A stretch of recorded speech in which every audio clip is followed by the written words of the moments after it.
So welcome to Early Care Connection. I'm Izzy Greenberg. Today we are joined by our resident panel of experts, Meryl Gay from the Connecticut Early Childhood Alliance and Ava Bermudez-Zimmerman from the Child Care for Connecticut's Future campaign.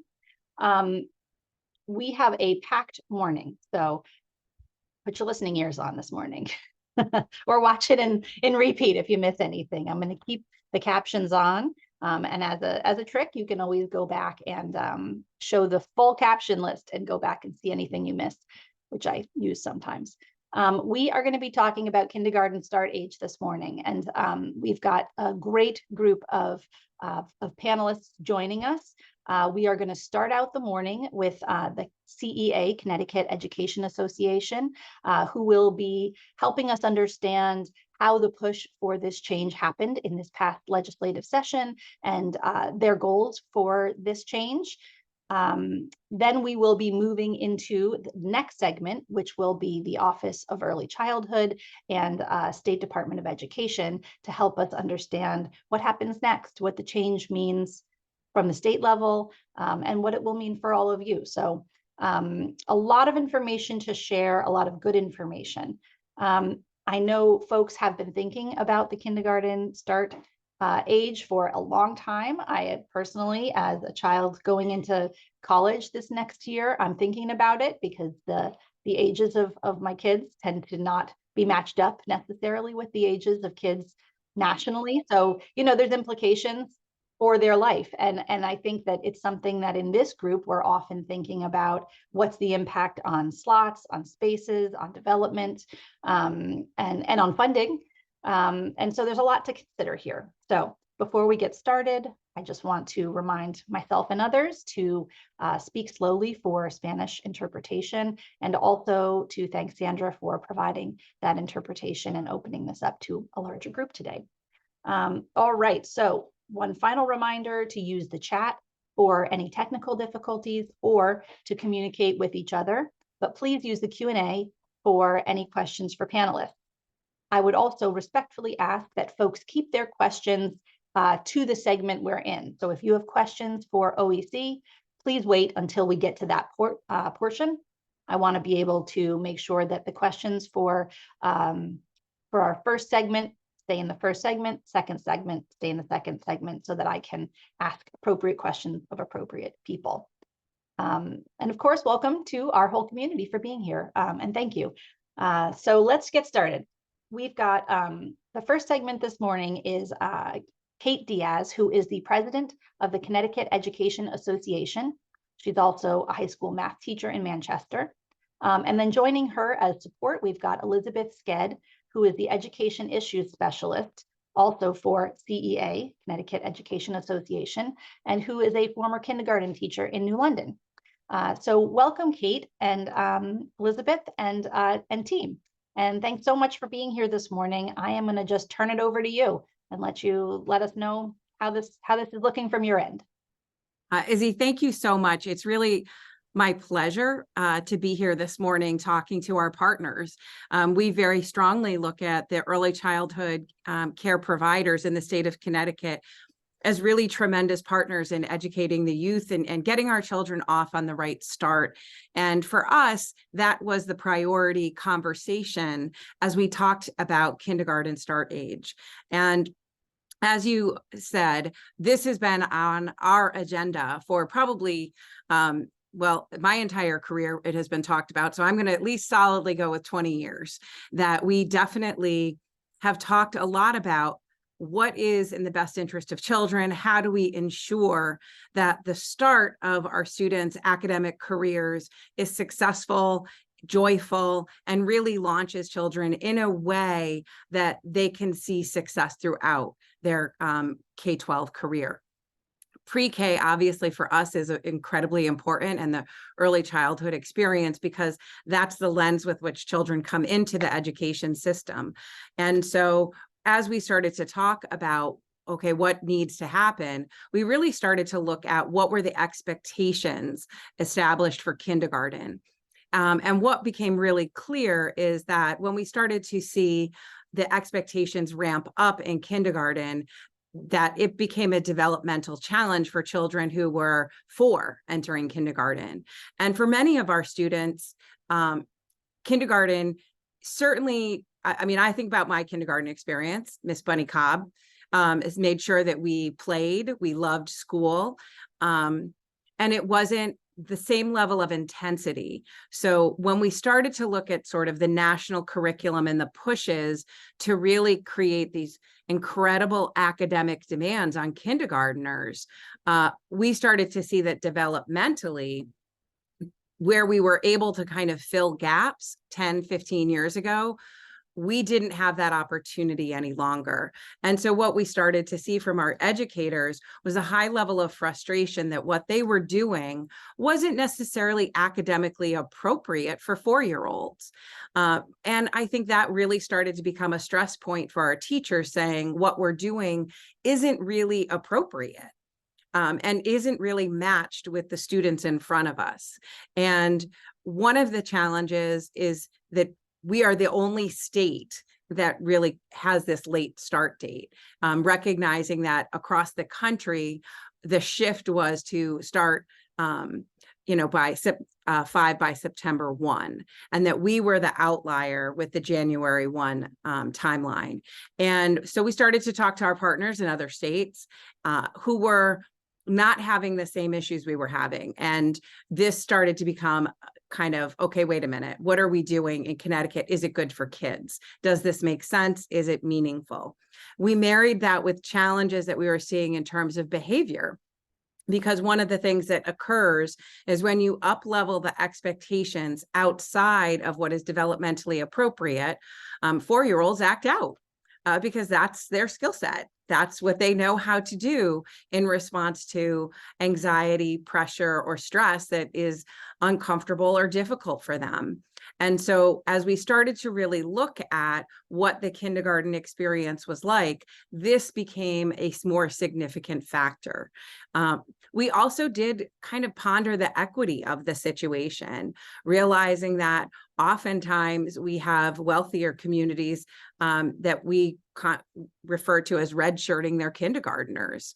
When we talk about equity of access, one of the things that was happening is the gift of time was being granted some people and not others. And so you'd have 6-year-olds going into kindergarten in wealthier communities where parents could afford to hold their children, and 4-year-olds going when parents felt like, I need to put this child into kindergarten because of our childcare issues or the costs associated with that. And that seemed to us to also not work either. Like, that doesn't make sense. Our priority became alignment with what is good for children, what launches children into a highly productive, successful academic career. And it's why you saw for us sort of 2 things come out of this legislative session that was really important with respect to kindergarten in our mind. One was the moving of the kindergarten start age for the first time seriously. That has been an effort on our part. Like I said, for 20 years, we've brought that conversation forward. But we also asked for play-based learning to be an emphasis in kindergarten, 1st and 2nd grade. And the reason being that we want children to start school in a positive way, because how this kindergartner feels about school is what they're going to feel by the time they reach me in high school. And that really lays the groundwork in a profound way for what does success look like for children. And so recognizing that we have created significant academic demands. So we have children in kindergarten that need to be able to read, write. We start talking about algebraic concepts in kindergarten. And all of that is really intense for children. But more significantly are some of the other developmental considerations. Can they tie their own shoes? We had a number of children who weren't potty trained going into kindergarten. So we're dealing with potty training and reading. And that's kind of an interesting dynamic for a teacher. We had children who were struggling with some of the more important social considerations, the idea of Can you sit and listen to a story being read to you? Can you play with others? Can you navigate the social landscapes? And, we do have children who don't benefit from preschool coming into kindergarten. And these are some interesting times when we're talking about the academic demands as well as the developmental expectations, and recognizing that they just straight up weren't aligned with 4-year-olds. And so we were really cognizant of the fact that it often felt like we were disadvantaging those children. We were having expectations on them that were unreasonable, and then getting frustrated that they couldn't meet those expectations. And teachers often talked about that is a problem for them, that we have these expectations and we've set up a system that disadvantages those children from the get-go. And so that's really, for our perspective, how this came to play. We don't want to see kids start school miserable, because that is just, horrible. We also don't want to see them misidentified, because I think that's also a concern we have, is that when a child starts to struggle, the desire to add resources plays in. And so we have children who may not be developmentally appropriate in the grade level, who are then going to potentially be identified with special education needs, when in fact, they're just developmentally not prepared for kindergarten, and the extra time would absolutely allow them to grow into the position of, the kindergarten start. So for us, this was a real priority. And again, like I said, we married it with that play-based learning initiative, the idea that what we're doing for kids needs to be important work, and we need to recognize that those early years are foundational to what school's going to look like for this child moving forward. So I think, it was interesting. You said for many people, this felt very sudden. For us, it was like, well, finally. So, perspective is an interesting component to that, right? When you've been having this conversation for years, it didn't feel sudden to us in any capacity, but I certainly recognize that we have families out there who are working through this landscape as well. And as the parent of children who turned 4 in the fall of their kindergarten year, I completely understand that grappling with what is the practical of all of this is an important question to ask ourselves. But I will say our perspective really strongly hinged on making sure that we do right by the children of Connecticut. And we really were feeling very strongly like we weren't. I appreciate that. And as my work has been for many years representing Middletown. And I know that in Middletown, this is something that we had wanted to see changed for a long time. That was, so I think there were people across the state who thought this change was probably a good idea and maybe inevitable. I think that because it got changed, maybe not suddenly in the kind of big picture, but suddenly within the session, there's questions about implementation. And so I'm curious if, from your perspective, and I know maybe you could just a few follow-up questions. Who do you represent? Because I think that will also help. And how do you see yourself in partnership with the folks? I know that you're primarily K through 12. How do you see yourself in partnership with folks who are representing kids from that birth to 5 cohort? Or pre-kindergarten, let's just say, before kindergarten, in terms of what this looks like, or how you imagine that pathway. So I do represent, interestingly enough, pre-K through 12. It's any of the pre-K teachers who are working within a school district, actually are part of my membership. In Manchester, I had the privilege of representing Head Start teachers, as well as some special education pre-K teachers that were working within our district. So our membership will go from pre-K all the way through 12th grade. We also represent aspiring, so the people we love to see going into the profession, as well as the lucky folks who have earned the privilege of retirement. So our membership encapsulates approximately 43,000 teachers in the state of Connecticut. And so we represent the largest cohort of educators. We have about 159 different districts that we specifically work with. In terms of what does this look like? It was interesting. We certainly do understand that particularly over the next 2 years, districts are in a transitional period. And the reason I kind of looked at it for 2 years is anyone who's currently got a 3-year-old or soon to be 3-year-old has flexibility in deciding, okay, what are my decisions? Do I hold and do 2 years of pre-K starting next year? They have a little bit more time to play with.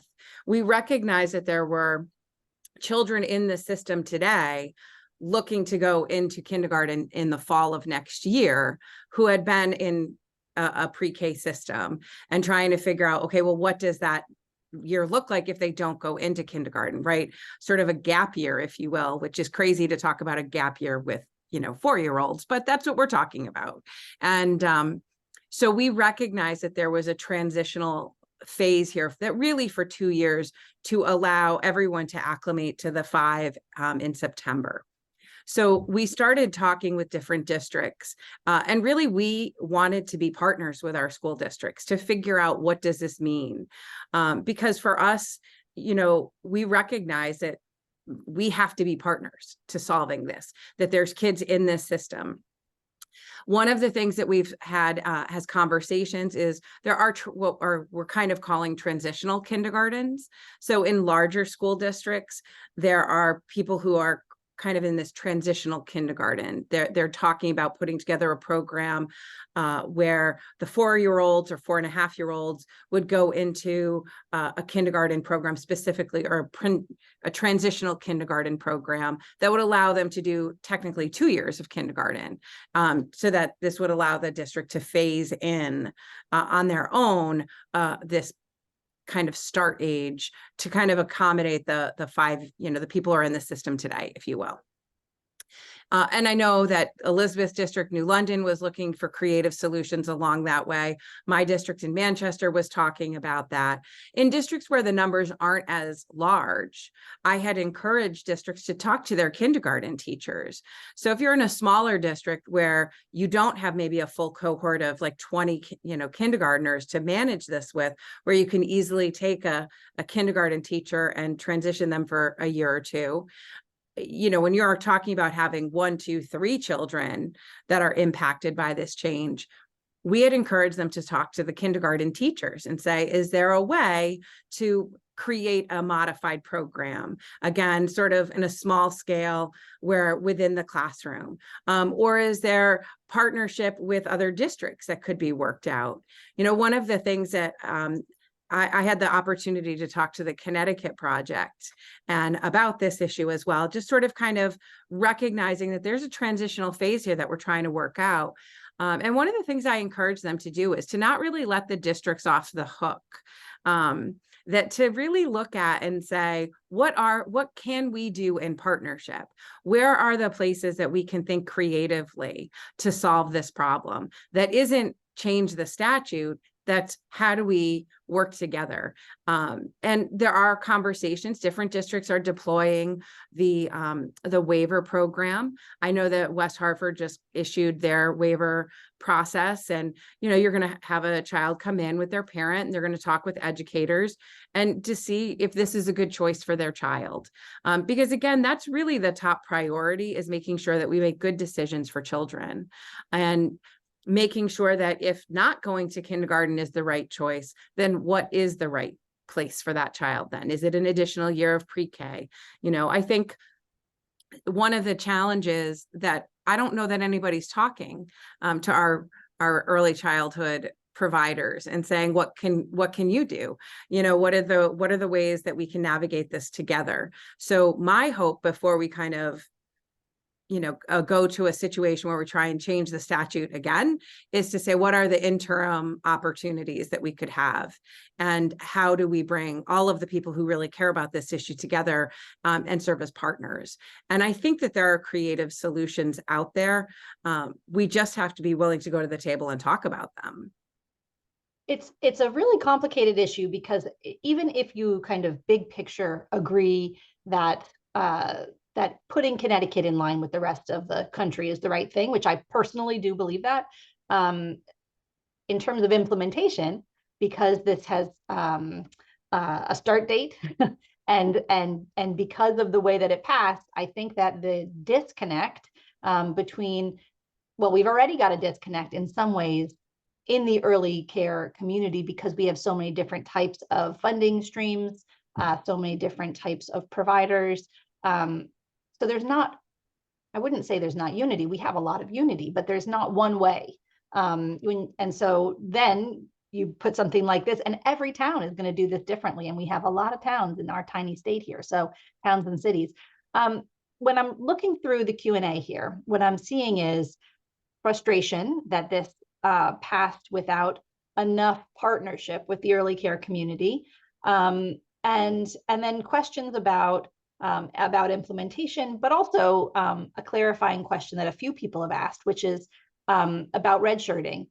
The law says you have to enter before, was it 7 and then they changed it to 6? Can you clarify that aspect of it for me? I believe it's 6. I believe it's 6. Yeah. And I couldn't honestly tell you if it was 7 and went to 6. I know that it is 6. And the reality is that we're never going to stop people who want to hold their children from being 6. But if we can close the gap between 4 and 6 and make it 5 and 6, you now have a little bit different experience for all of the children in that space. Right. And that's, I think, the intent as we talk about that. Right. It's a smaller gap. It used to be 7. I mean, I remember when I was thinking, I remember that this was changed from 7 to 6. Well, and you talked a little bit about the developmental trajectory as well.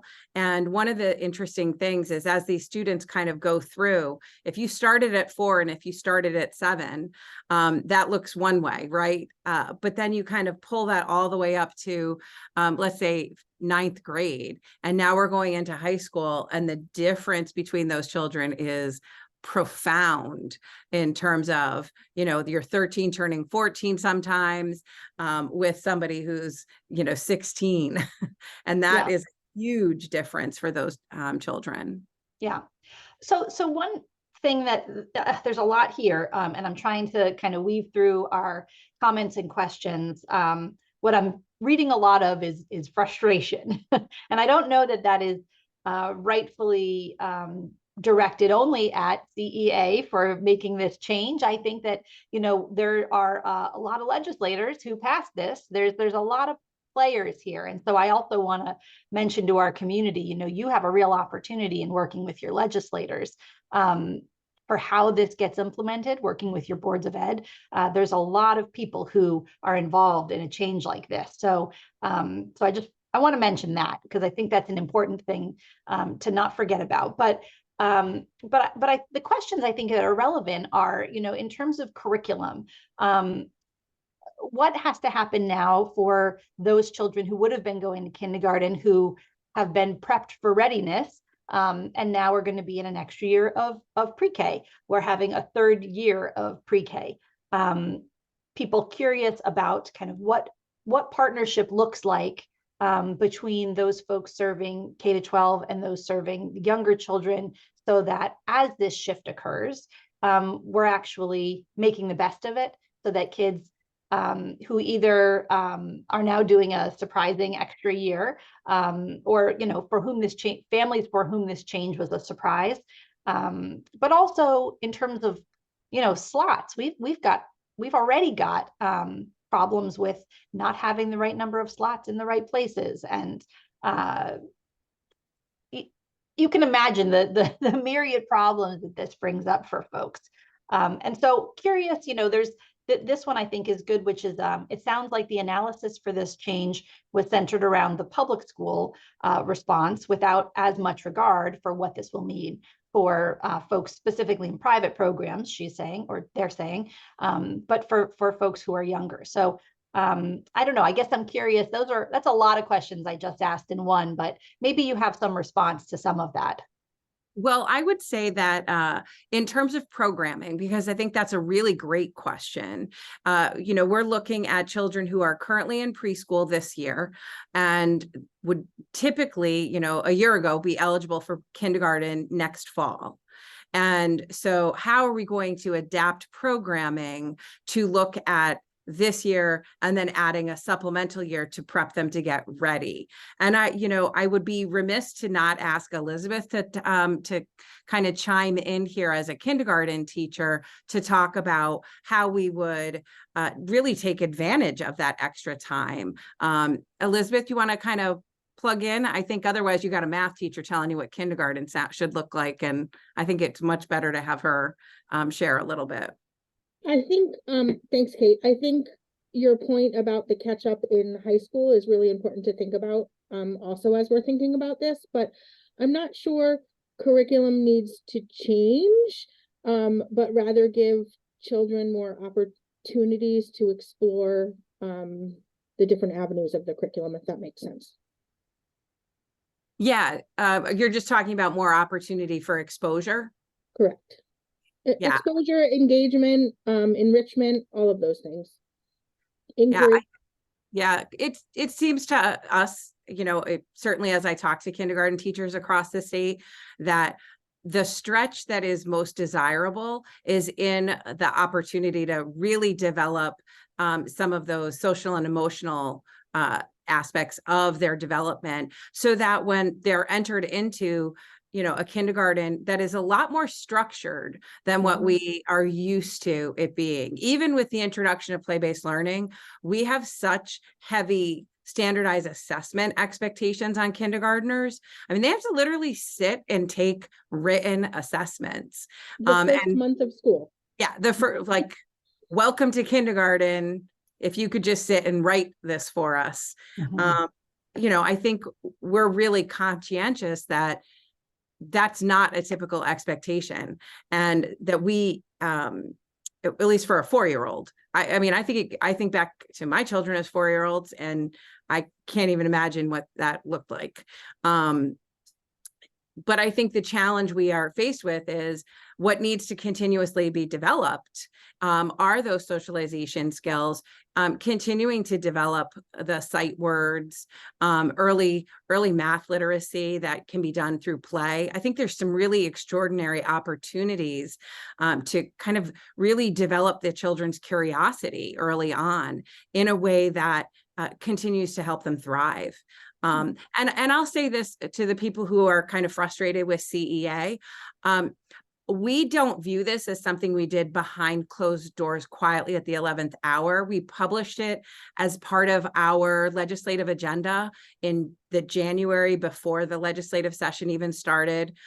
We share that agenda widely. We bring it to lots of different spaces. We made sure it was on Commissioner Bai's agenda. Like, she knew we didn't hide this. We shared it with the chairs of the Education Committee. There were hearings on this issue. So it's not like it was quietly, we made no attempt to be secretive about this. And so I think there's a lot of people that are asking fair questions. And I'm totally okay with the frustration. I get all of that. Because I also think if I'm an early child care provider, I probably don't feel all that respected in the state of Connecticut. And yes. That is true.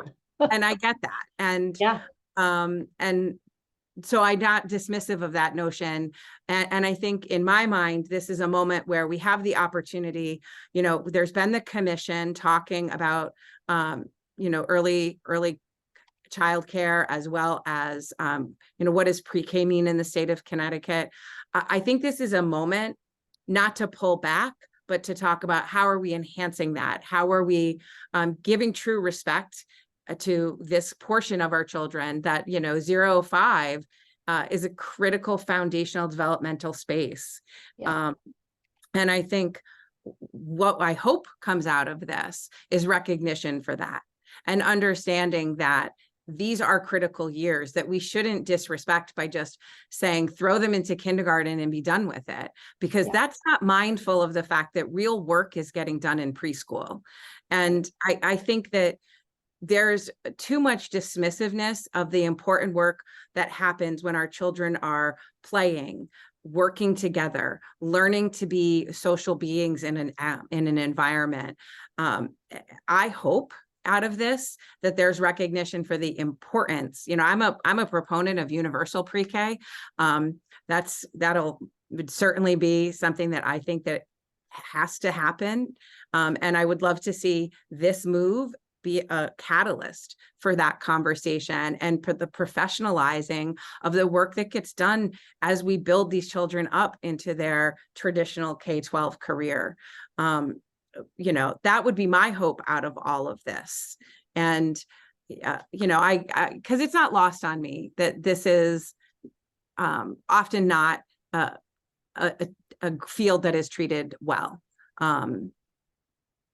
Yeah, Kate, I appreciate your time. And I wanted to say, you know, I've been a little tough on you this morning, but there are also plenty of comments in here saying that even if we're now in a bind about how this is all going to work, that it's the right move for our state. You know, and there's a lot of mixed emotions in here. What I will do, because we only had a half hour, is I will take all of the Q&A and forward them to you so that you're aware of all of the comments and questions folks asked that I wasn't able to speak out loud. Some of them may be useful to you as you move forward. I think that the thing I see the most is requests, wishes for there to be more partnership and implementation strategy work with the early care community, who feel that now they're the ones who have to figure out, you know, how to make this work and how to make it work in all of these different towns when they may be also serving children. Well, they are, many of them, serving children from multiple communities, and having to work around a ton of different approaches to this. So, you know, I think our group here is always available as a catalyst and as for those kinds of conversations. And what I'm reading here is some excitement, some frustration, but overwhelmingly the desire to work together to get this right. So, of I course, appreciate that. I Thank extend you. that. And absolutely send the information and the reflections back to us. You know, if we're nothing, we try really hard as educators to be reflective practitioners in all the worlds that we work in. And so if there's opportunities to work together with, you know, groups and people who really want to help, you know, do the good work that we're trying to do of supporting children in the state of Connecticut, we welcome that. So thank you for offering to send those forward. Yeah, great. Okay, so thank you so much, Kate. We are going to now turn our attention to the Deputy Commissioner of the Office of Early Childhood, Elena Trueworthy. We are so grateful that you're here this morning. And I know that there is some confusion about when the State Department of Ed is going to be joining this morning. I got some messaging that they may be late. And so you're going to have to kick us off, Elena, by yourself, and we'll hope that they are able to join at some point. So welcome, and thank you so much for being here. Great. Thank you so much, Izzy. And yes, we are so grateful for the State Department of Education. They've been wonderful partners and collaborators, and there was a mix-up. I'll take it on my side around the date. So I know that Deputy Commissioner Hughes is trying to sign on, but he's out of state, and so it might be a little bit iffy as to whether or not he can join. But I just wanted to definitely state how much we have been working in partnership and collaboration with the State Department of Education, and really appreciate that. Yeah, so thank you so much for having us. I'm here with a few folks from the Office of Early Childhood, including Kim Pileska, who is the co-director of Early Care and Education and Quality Improvement, and Dr. Michelle Levy as well, who will have a few slides a little bit later on in the presentation. So yeah, so grateful to have this opportunity. It's always so important to be able to connect with the providers in the field to answer some questions and provide some clarification, but also to hear thoughts and ideas and feedback, just with a little bit of time that I had just listening to the end of that last presentation and conversation. There are a lot of, questions as to how this will work for families and for providers as well. And so we've been doing a lot of talking and a lot of listening to, different groups and providers in the field as to what are the most important questions, what are the challenges, and what's most exciting you also about this opportunity. And so we have, or about this change, I should say. And we've been hearing kind of two sides of the coin, right? Two sides around this is a challenge for programs where their preschool spaces are filled, right? Where this will create a backlog, right, for how they're able to enroll new children and families into their program. The challenges around space, right, around professional development and support for children and families. On the flip side, we've heard some ways in which programs that have been struggling with filling their preschool spaces, that this is an opportunity for enrollment to be able to have those preschool spaces filled with children who will no longer be going into kindergarten next year. And we've also been hearing a lot from families and talking a lot with families around, what this means for them.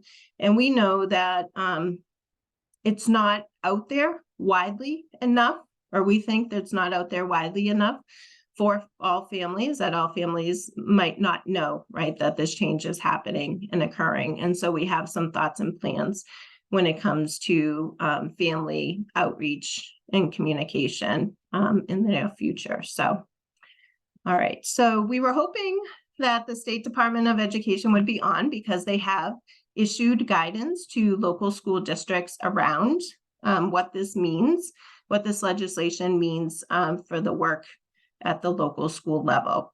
It looks like one of the deputy commissioners did just join us, actually. So great. Go ahead, keep going, Elena. I'm sorry. Just wanted to let you know that. Perfect. So, I'll let Deputy Commissioner Hughes get a little bit settled, and I'll just keep on going before I hand it over to him. It's great. Thank you. So maybe I'll start with the family piece first. And so we know that we want to be getting the word out to families, and we know how much the relationships matter at the local level. So all of you in the field who, work with children and families every day, you are really important messengers when it comes to this information, and really wanting to understand what it is that you should be communicating and how to speak with families about this change. And so in the works that we hope to release in a few weeks, in partnership with the State Department of Education, will be a joint messaging to families about this change. So alerting them to what this change is, how it potentially may impact their family, and resources and supports available to help, both with what steps they can take if they are in this situation, and resources available to help them find preschool experiences or other supports around child development as well. And so we've worked with the Office of Early Childhood Parent Cabinet to get some feedback and thoughts, other families as well. And this joint message will be released in a couple of weeks in multiple languages to everybody out there. In addition, we know how much personal, right, hand-to-hand, warm handoffs are really important when it comes to families. And so we are working with and having conversations around the role of parent leaders to share this information and messaging out to other families as well. And so some of that work will happen in the new year, where we're looking to partner with parent leaders and others, such as all of you, to share this messaging with families as well. So with that, I'm excited and so thankful, absolutely, that Deputy Commissioner Charles Hughes from the State Department of Education has joined us today. Good morning, everyone. Thankful. Yeah, so thankful he's out of state and making this happen. And so he is a Deputy Commissioner for Academics and Innovation. And so Deputy, I was hoping you could share some recent information around the guidance that you've released. Absolutely. Thank you all very much. I'm glad to be here. I'm glad that this worked out. My apologies for not being on screen. I am out of state in our wonderful DC area, so calling from a distance, but I'm glad to join. So yeah, so the State Department of Education, we did release guidance for schools and school districts to ease the transition and kind of to answer and guide around some of the questions that we were fielding from districts, schools, superintendents, so on and so forth. A lot of the conversation was around the component in the legislation requiring a form of an assessment of children whose parents were seeking enrollment. And so we did detail and provide as much guidance as we could in that realm, particularly noting that assessment is a term that we want to use lightly, knowing that there are so many factors playing into the decision-making around the relationship between student and the program that's offered at the school. So we wanted to provide a lot of latitude to schools and districts to figure out what works best for them within the confines of the legislation. And really understanding that it is also a process of assessment, not typically a one standalone, although that is permitted under the legislation. The other considerations that we provided to schools and school districts regarded students with disabilities and the need to make sure that those assessment practices, whatever they are equitable and accessible to all students, ensuring that students who do need the appropriate accommodations and have that within any plan that's been developed, that plan is honored. We also know, as is the purpose of this conference call here, the importance of families in that decision making and the challenges that our families have and are experiencing in trying to either make the decision or consider what's best for their child. For many of our schools and school districts, we know that this is their first time for some families that they may ever make contact with the family. And so it's really important, and they all know this, to make sure that those conversations that they're having with families are easing the transition rather than any escalation of concern. The other thing that's really pertinent to our school districts was around the question of staffing. This is probably less relevant for the family consideration, but we know that our school districts have to make some pretty big staffing decisions and shifting grade levels depending upon enrollment numbers. And really a small portion of our guidance was to support districts in that area as well. So that's kind of a high level view of some of the details that are listed in the guidance. I didn't know if there was anything else that I can dig a little deeper in that this panel or committee would like to hear about. I would say that maybe the first. Hi, I'm Izzy Greenberg, and I'm the person who sort of moderates these calls. I know we didn't get a chance to meet early on, but just to introduce myself, a question I think that's been on folks' minds is around the. I think it would be great for our community to understand the process by which, now that this has passed, the Office of Early Childhood, the State Department of Ed, so proxy for the early care community, the K-12 communities, are working together to ensure that children are supported developmentally in all of the various communities, that children coming from various settings are having the same experience as they move into kindergarten, that the way that, let's say, if you're a provider servicing children or caring for children from multiple towns, that there's some continuity.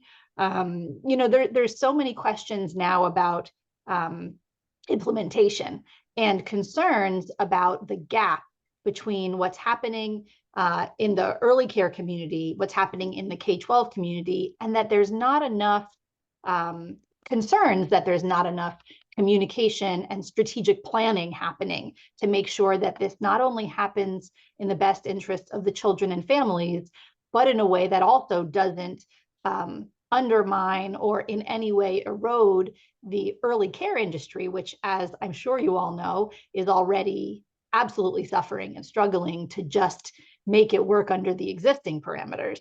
And so understanding how you all are working together and what your plans for partnership in this implementation looks like, I think would be helpful to our community to know, would also help them know how to plug in each of their communities across the state. So I don't know if that's something you can speak to.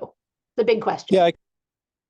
Yeah, sure. Yeah, a lot of questions, but good ones and very relevant ones. I think one way that I can approach maybe alleviating some of the concerns is around, and maybe not alleviate them because they still may be present, but our districts are working really hard to try to understand the process of how are they going to communicate with families? How are they going to communicate with early care providers about that initiation of the, for lack of better terms, the waiver request, right? Yeah. How are we going to allow parents to let it be known, all parents, not just the parents that may have the agency or access, to start that process. And so that is one thing that we are sharing and do plan to share in the near future. We're taking kind of best practices of what districts have generated and then sharing across other districts, working with our partners at the Connecticut Association of Public School Superintendents. The other part of that conversation certainly is how is the dialogue, how have districts shared the information with their local providers and started to engage that conversation with local providers of early childhood care for those children that may either not start the process or choose not to enroll at the age within that cutoff. So I think the best thing that we're trying to do right now is engage our districts in a community of practice to share these ideas. The legislation specifically provides districts the autonomy and how they want to engage in that process. But as we all know, it's best when we do things together and work together and trying to support all stakeholders. So I don't know if I answered every question that you had in there, but I think touching upon really working with our districts to share those best practices and then engage all the stakeholders, including the early care providers, in that conversation to the extent that it's possible and early on, because many districts are starting this process right now. They have to plan for budgets for next year, so it is not like we can wait until May or June for this conversation. So. Yeah, and a lot of our folks in our early care community are enrolling children. They're enrolling kids for next year. That's happening, and if assessments, as an example, don't happen till March, that really throws off what's happening as we speak. Before I go to the next question, Elena, I just wanted to give you a chance if you wanted to add to anything that the Deputy Commissioner said. Yes, I would. I just wanted to point out that in the legislation, it specifically does mention that the principals are the primary point of contact, right, within communities. But I also wanted to urge, we have wonderful partnerships and groups already active, right, in the early care and education space at the local level, including but not limited to school readiness councils and local early childhood collaboratives, right? So these are great places where a reach out, if not having an already established partnership with the local school district, this is a great opportunity to do so and just start that now, because you're absolutely right? Timing is of the essence, and timing is an issue when it comes to this work and to the assessments and to the process and to the implementation as well. And so as local districts are gearing up, doing this work, really planning and rolling things out, that the early care and education community is connected to that as well. Yeah, and I think on the local level, if guidance from SDE is to incorporate the early care community into these decisions, of course, it's going to happen more smoothly because they're the experts on what's happening for our youngest children. Meryl, I'm going to turn it over to you. I know you have a question. Yeah, I wanted to sort of put this in, use the analogy of a line of kids walking down a hallway into a classroom, and 2/3 of the way through, somebody closes the door. What happens? That line of kids kind of pile into the door.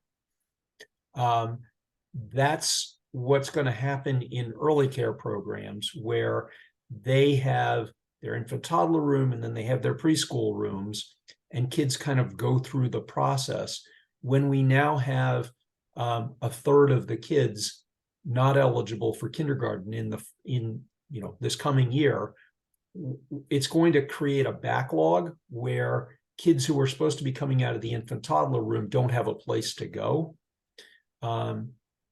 And I mean, I think that's the practical kind of stuff that folks on this call are really concerned about, is what's going to be the implications? What are the implications going to be for the early care community? We know that OEC has given guidance that kids who in the past were not allowed to have another year of pre-K will be able to have another year of pre-K. So those burr babies who would normally have gone to kindergarten will be able to stay for even a 3rd year if they've been in pre-K for 2 years. But the problem of what happens to the kids coming behind them, and all of the other 3-year-olds who maybe weren't in an infant toddler care program but would normally be registering for preschool.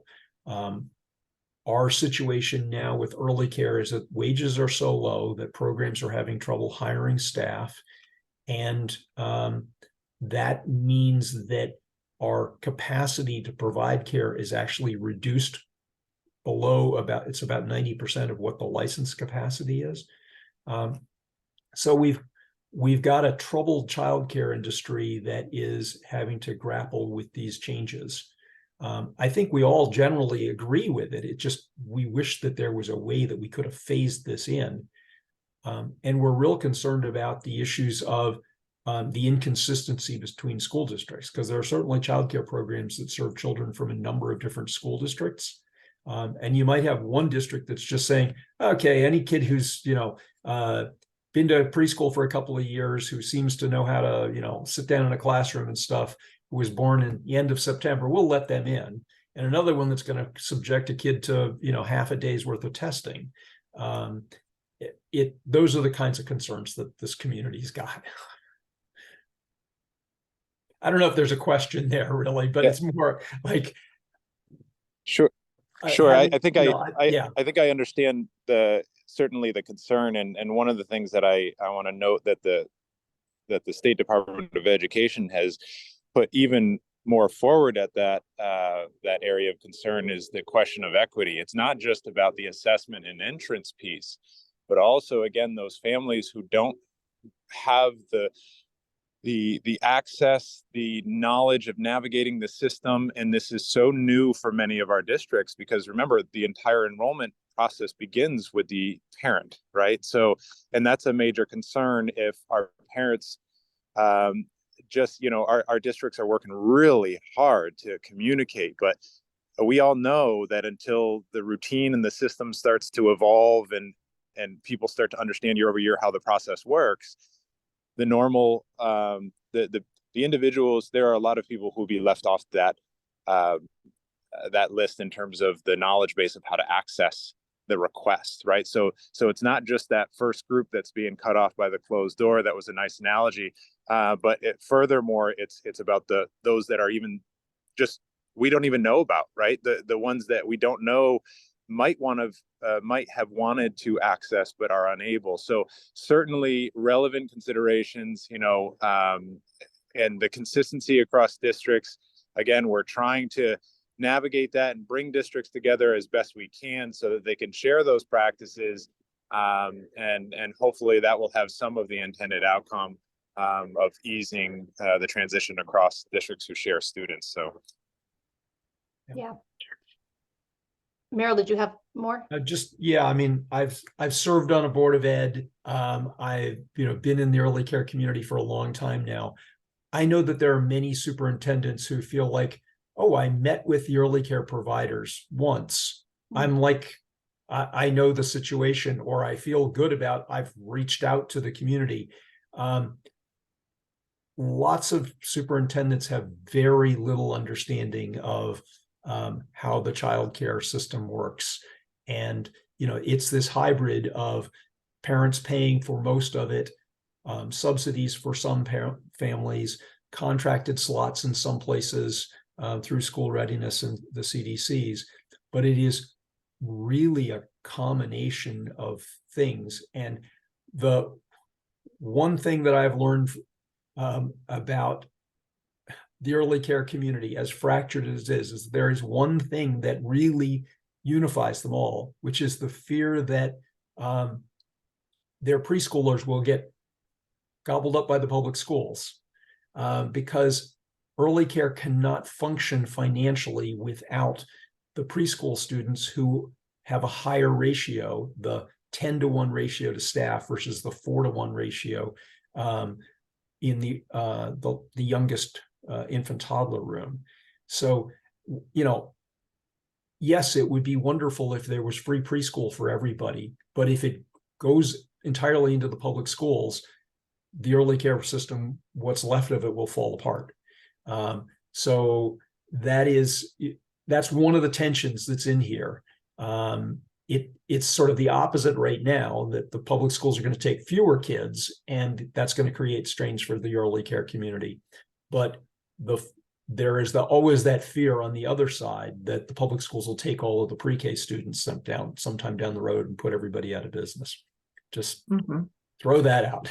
I think those are really, I mean, there are a lot of tensions, right, with this change that's occurring. And so it's really helpful to have them, all voiced here as well. So, and I think, we definitely want to have ideas, right, shared, or the needs expressed with ways in which we can help to alleviate any of those tensions. So as specific ideas or come to mind, from anybody in this group, to, please make sure that they're coming so that we can hear them. Ava, you have a question? I was wondering, well, before I go into my question, let me just preface the Q&A really quickly. For those of you who have submitted in the Q&A a comment rather than a question, I did go ahead and put you in dismiss. Not that I'm dismissing your comment, we can still see it. I'm just trying to make sure that we're funneling through active questions versus comments. So if you have a comment, please use the chat. If you have a question, please use the Q&A. Right now we have over 50 comments and questions, so it's a lot of content for Izzy to go through and seeing the call. Another quick heads up, if you do have links that you're sharing, we ask that they, for the purpose of this conversation, they be state-sponsored links. I just put a link directly from the SDE website for their kindergarten start age. So my question ties to that, Commissioner. I'll put it on the screen really quickly.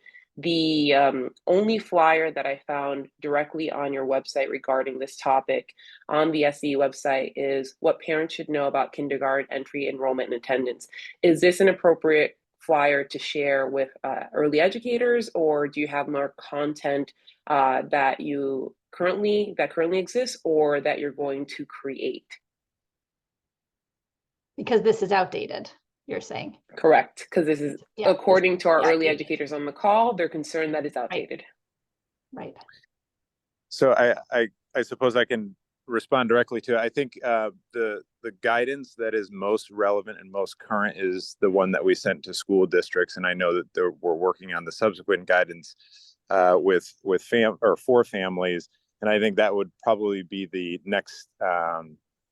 That would probably be the best point of reference when that guidance is finalized. We will probably have to pull that one from if people are still resourcing it, because there are components of that are outdated. You're correct.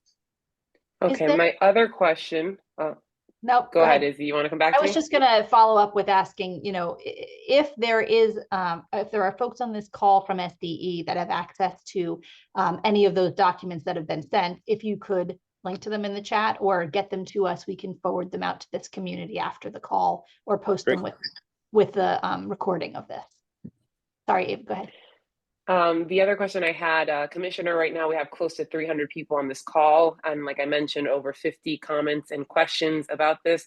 I understand that your team does not have all the answers, but you did mention as part of your next steps and partnership with CEA, OEC, and other stakeholders, that you're going to be hopefully rolling out more details.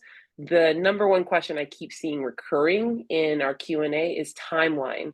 So do you have, and does your team have an expected timeline of rolling out more information and a little bit more clarity? And if so, could we possibly do this call again closer to that date? So unfortunately, I can't see everybody who's on our list here who can speak to that. But I do know that my colleague, Deputy Commissioner across the way, Sonia Mayano, is working with her team to kind of generate, as well as with OEC, to generate that document, but I don't know the exact release date of that. I wish I could give you more information right now, but sure, I suppose having a follow-up conversation would be important, right? To increasingly share the message, to make sure that stakeholders are informed and have access to kind of understanding the guidance, right? Yes, because, as you're informing K-12 systems, if the same messaging isn't coming across to the early care community, they can't plan, they can't react in the same way. So yeah, whatever is being sent to them, if it can be even as just an FYI, CC, put it on the OEC website in a, certain page that's FYI for early childhood educators. I think that kind of connection, so that our group could read, at least read and understand what the messaging that's going to the K-12 world looks like. I think that would really help. Okay, Also, we'll make that happen. That would be fantastic. Thank you, Elena. And excuse me, Deputy Commissioner. Do you also, and we've worked together for a very long time, so sorry for that. But I also wanted to let both of our groups know that as Ava said, we've got a gajillion questions and comments in here. I will send those off to both of your departments after the call is over so that you are aware of them. And I want the folks on our call to know that their comments and questions aren't going to nothing. It's important. We may not be able to ask everything here live, but I believe that when these come to you and your respective agencies, that it helps you to know what's on our minds so that you can plan appropriately. So we will send those out after this is over. Some questions that are a little slightly more detailed, but if somebody's licensed for up to a 5-year-old, now that this is a funny little time right now, what are the kinds of exceptions, waivers, licensing changes? Like, are you thinking those kinds of things through? Kind of what's the process? I think people having a window into the process of thinking all of that stuff through would be very helpful. And also for this community, as things come up like, oh gosh, I just thought of this one kid. This seems weird now, but I bet there's going to be more of these. Is there a place where our community can kind of tell you what the red flags that are coming up are, so that planning can be happening now? Is it the usual, just email us? What do you see moving forward for this community on a whole to be able to participate in the planning of this on a statewide level? Miss Izzy, I'm sorry. I think that question was directed to me. I believe it's really to both of you. So Okay, whoever wants to answer it, yeah. Yeah, so I guess I can talk a little bit on licensing or certification, as we refer to it in the educational realm, briefly, and then DC, you can respond to the other side of it, I'm sure. The as I had mentioned, some of our guidance to districts is really, we do have flexible staffing models that allow for certification of certified educators to move down grade levels. So we have communicated that in a very general sense to districts. They're pretty fluent with a lot of these processes. So whereas this is a unique challenge due to the availability of employees, in many cases, they do have the flexibilities to shift staff around who are, again, certified in other areas, maybe just a grade level above the pre-K realm. Certainly not diminishing the special skills and talents needed for, preschool education and earlier, but who have some understanding, well, actually, I should say a lot of understanding of the whole child and child development. So we've included that in our guidance because that was something that our districts were concerned about, being able to respond with the staffing. And I'll let, I think DC Trueworthy just got kicked out. I don't know if she's back in yet. I think I saw that pop up. No, I haven't. I don't see her, but I, Okay. let's see, but I did have a follow-up question, which I can Sure, ask you. go ahead. Yep. Which is around the assessment. There's a Sure. lot of concern in this community that if the assessment tools or the waiver process, I guess it can go for both, but specifically I'm talking about tools.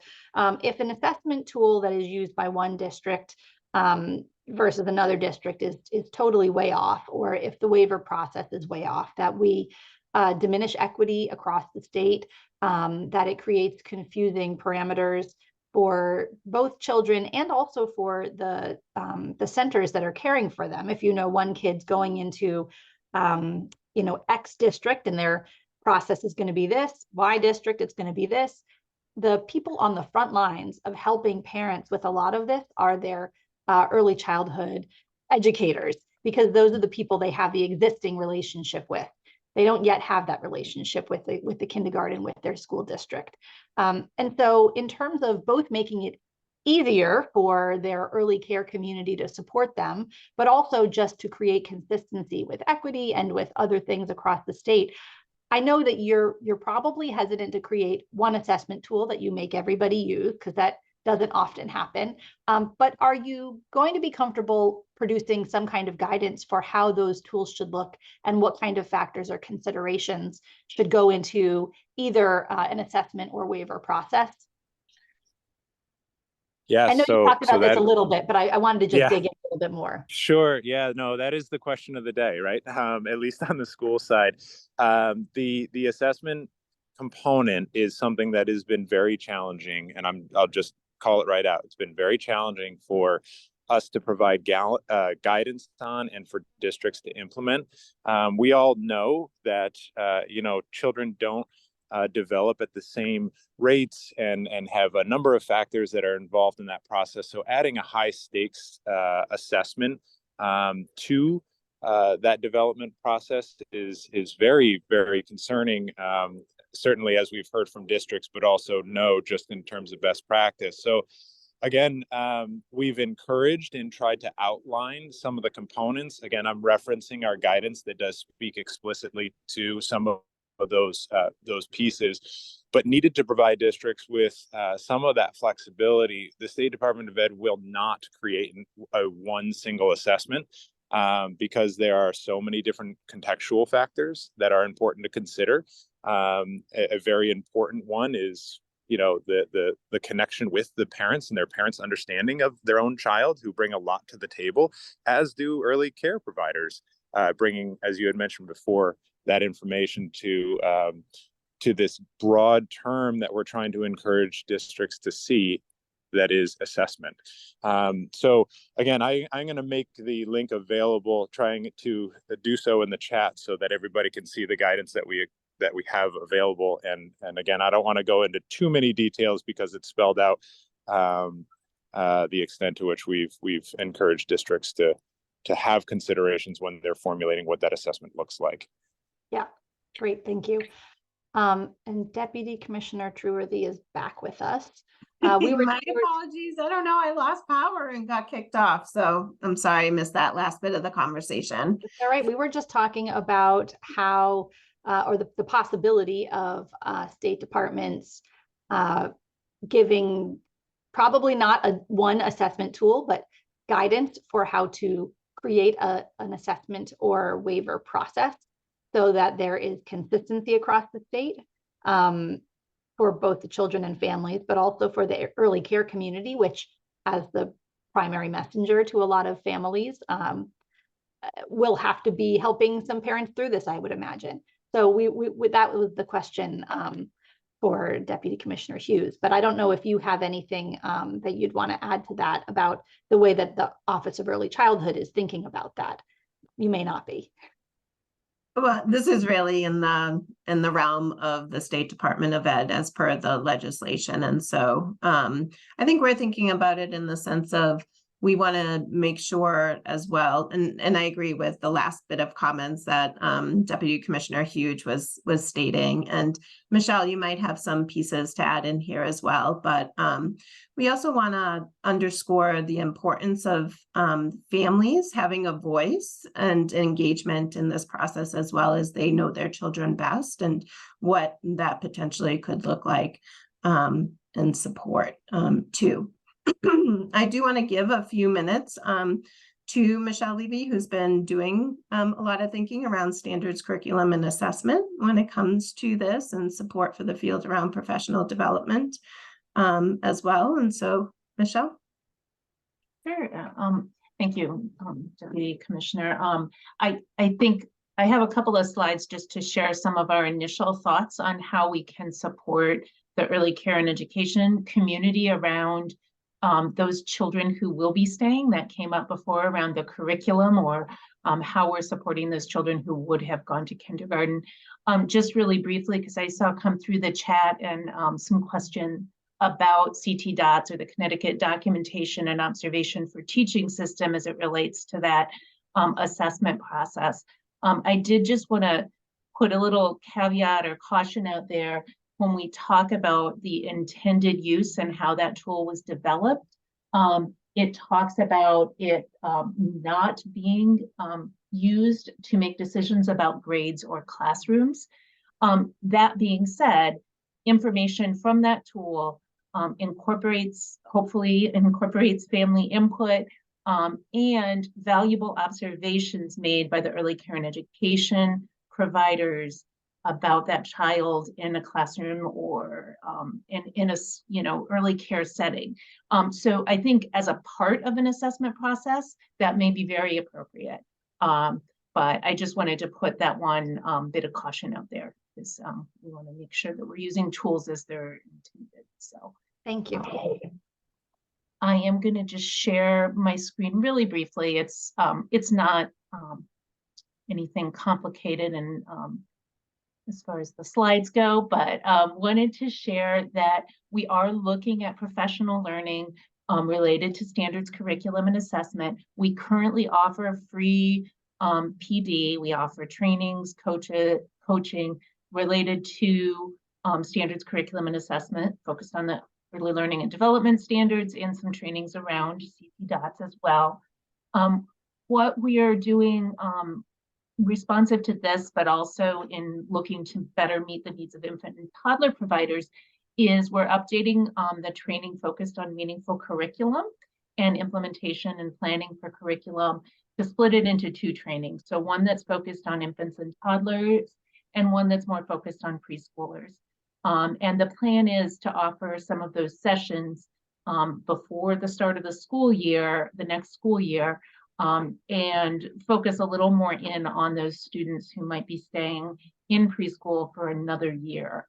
So really kind of trying to twofold long-term change that training to better meet the needs of the providers working with different age groups, but also to kind of just strengthen and really have an opportunity and a platform to talk through the unique needs of that group of children who might be staying.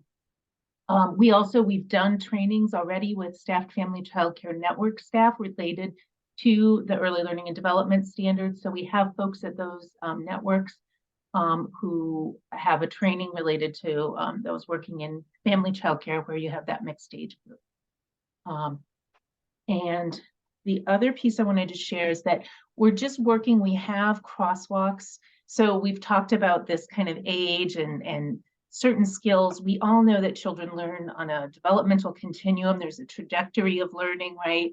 And not all children are going to be at the same spot at the same age, and those chronological ages or markers are helpful, but we all know there's a degree of variation there.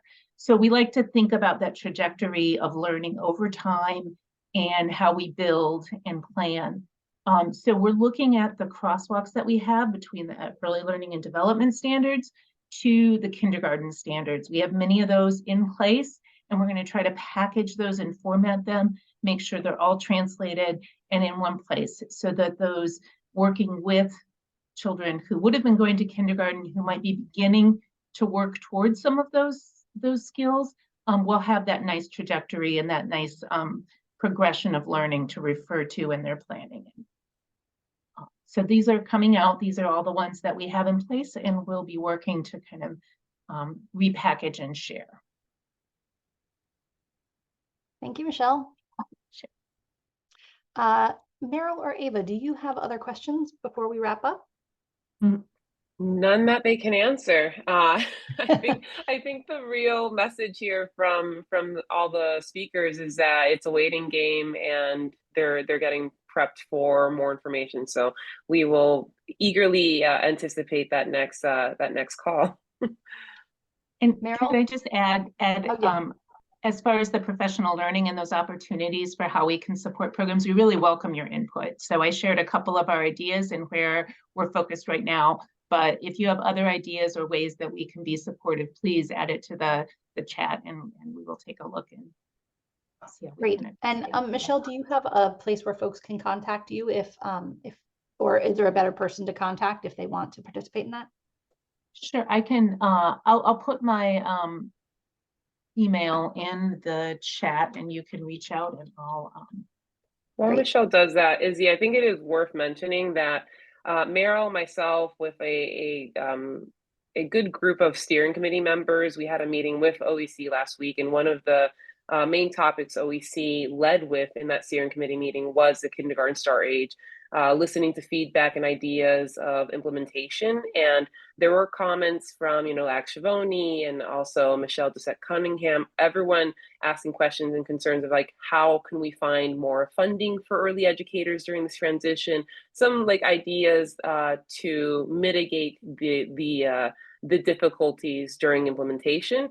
When it comes to money, and I only mention money because some early educators on this call put it in the Q&A, will there be more funding for my childcare space to expand? Will there be more funding for curriculum? Money's attached to legislative approval. We are coming into 2024, a non-funding year, right? We have a biennial budget. So there could potentially be more money, but that is in the hands of elected officials. And obviously, the advocates who have been on this call in the past, who do lobby during session, they're going to take that into consideration. But I thought it was worth mentioning. Yeah, thank you. And I would just Meryl? say that, any new money wouldn't get approved until the start of the next fiscal year, which is July. It gives you very little time to plan anything. And that's really been the issue throughout here, is that we're trying to respond to something pretty quickly. In that vein, I would suggest that folks should reach out to your superintendent and ask, how is the district going to try and reach parents with information about this kindergarten age change? We need to start as soon as possible getting the word out so that we don't have people trying to register their kids for kindergarten in September who have October and December birth dates. I mean, in the city, I know that in many of the suburbs, they start kindergarten registration in January. I know that having worked and been on the Board of Ed in the city, we had lots of people trying to register their kids for school in, the end of August and beginning of September. Yeah, that's common in my community as well. Yeah, that there's just, it's very hard for people to act on something when they don't know the basic information. So we need to have a really concerted effort getting the word out that the age change is happening. And if parents want to consider the waiver, how they do it. And, that just needs to be communicated as much as possible.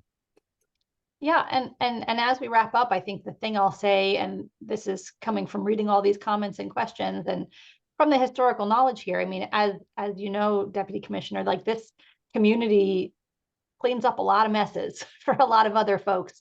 And I think that is probably the biggest concern here, is that that this group will be the one kind of cleaning up the mess. And everyone's already overworked, and they're already underpaid, and they're already doing more than is reasonable. And this is just another worry that's kind of on the horizon. So I think that the more we have less than a year, but we still have many months to go, the more those undergirdings, those connections can be laid now to make sure that whatever guidance is issued, that the early care community, the K-12 community, have as much agency and power to connect and to work in partnership, that whatever encouragement can happen to make sure that, the things that our community sees on the horizon, that stuff is taken seriously by the K-12 community, that those pathways for communication and empowerment exist. Because I think what typically happens is we're cleaning up those messes. And I can imagine that would happen in a lot of communities where this isn't well thought out. That will have, impacts on funding. It will have impacts on staffing. Already overworked folks who are wrestling to keep people, in their centers, are going to be facing more uphill battles. I mean, I can imagine all of the things that people here are thinking. And to the extent that we can know that the Office of Early Childhood, the State Department of Ed, CEA, other advocates, lawmakers are actually working together to try to make this as smooth, seamless, and painless as possible for not just the parents and children, and not just the K-12 community, but especially for the early care community, so we can continue to do our work. I think that will bring some relief, at least mentally. There can be a little less worry knowing that those efforts are happening. And of course, I'd encourage our community to connect, as Meryl said, with your superintendents, not just to get information, but to be part of the process. You should be a part of this decision-making process. You know the most about what's happening, 0 to 5. That's what we know. So how can we use that to be useful, not to add one more thing to folks' plates, but it may be a good thing in the long run. So Deputy Commissioner, I'll give you a chance to respond to my tirade. No, not a, well, fine, I know you're in agreement. Tirade, but was just soaking it up. I mean, I think all the points stated here are well stated, right? We have a system that when anything's thrown at it is hard to recoup and to change and to meet the needs of the providers of children and families. Absolutely. And so, today's conversation, I think, was really helpful. I'm so appreciative of the State Department of Ed being on to be able to listen to the comments and to answer some of the questions, and to be able to then have us take those questions back from everybody to be able to soak them in and answer them, and to help kind of move some of these pieces forward, including partnerships and information sharing, and all the different pieces that you all have been stating throughout this conversation. And so I do know that the guidance was posted, I think, in just our hosts and channels chat. And so we can share that, I think, to everyone if it hasn't been already. But we are working hard, and we'll continue the conversation and the work both at the local level and the state level. So thank you very much. Yes, I will share that right now. I didn't realize that what Deputy Commissioner Hughes had shared was only went to some folks. So I'll share what he said. This was from him, what I'm putting in here now. So thank you for that. All right. Thank you so much to everyone who was here today. Actually, Ava, you had a few updates. So before you start, I just want to thank our guests. What a fantastic conversation. We learned a lot. We know that there's a lot more we need to learn. So hopefully this is the beginning of an ongoing conversation around this issue, because we've got many months of implementation left to go, and a lot of unknowns still. So we will keep this moving, and we really appreciate all of your time. So thank you so much. And then Ava, I know you have a few updates, so I'll turn it over to you. One quick comment for those of the OEC staff who are on, please take in consideration when you roll out any further kindergarten start age materials that you take in consideration Spanish as well. I think that's very important. Same goes with SDE. Okay, so my quick update with CCSCT, Childcare for Connecticut's Future. We have been working really hard in the past few weeks, making sure that we prepare for a comment and response to the OEC's Blue Ribbon Panel final recommendations. We expect that the Blue Ribbon Panel should be completed with their final recommendations in the next week or so, and send it off to the governor's office for formal approval before it goes off to the legislature. Because we need time to review those materials and that content, we are going to be doing our normal community meeting rather than. So typically we do it the fourth Wednesday evening of every single month, but that fourth Wednesday, might be the final Wednesday of every single month. That the final Wednesday coincides with the holiday season. So we will be having our community meeting December 20th. Hopefully for those of you who are around, if you're traveling, of course, we're going to be doing it via Zoom virtually and you can listen in, but we are going to be reviewing our synopsis of that Blue Ribbon Panel final recommendation December 20th with our community on CCSCT virtually. If you'd like more information, you can go to childcareforct.org and sign up to get our newsletters, our emails, and then that way we can send you a link to our community meeting and you can participate in our run through of the OEC Blue Ribbon Panel final recommendation. Thank you. Thank you. Meryl, anything from you? Nope. All right. Thank you so much to the Connecticut Education Association for being here, the State Department of Education, the Office of Early Education. What a tremendous day. But of course, thank you most to our community of partners who were here today. We had nearly 300 of you today, and I know this recording will be shared out after the fact. So really happy for this community that we have and we share, and grateful for you all. So thank you so much, and we will see you. What's next week? You guys have that off the top of your head? Blue Ribbon Panel. Blue Ribbon Panel. That's right. That's hilarious. Office of Early Childhood Commissioner Bai will be here talking about the Blue Ribbon Panel. Not a small thing. So save the date and be here. Okay. Thanks, everybody. Have a great one.